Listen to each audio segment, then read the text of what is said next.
Hello, magandang umaga.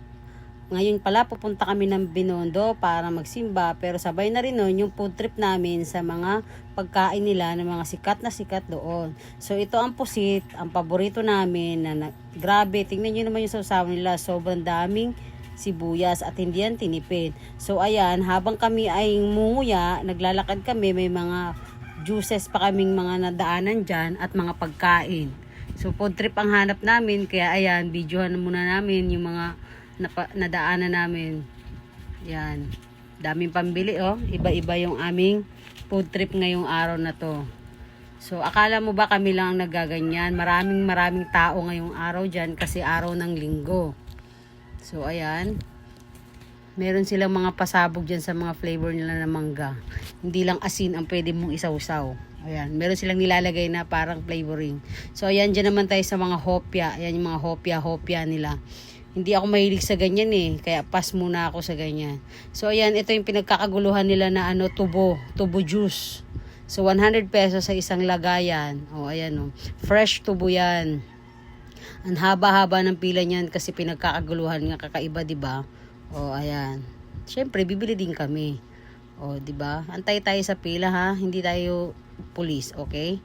So ayan, habang naglalakad kami, bumili ng potato, yung mga anak ko. Yan, kain.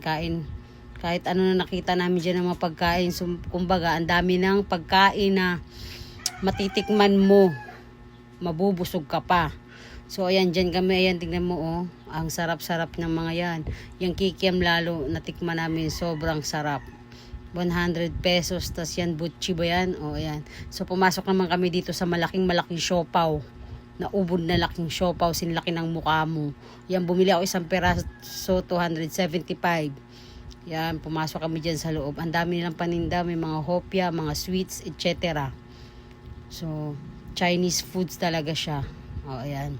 Video muna ako kasi syempre, appreciate natin tinda nila. O, ayan, namili na ako. Gusto ko combo ang flavor.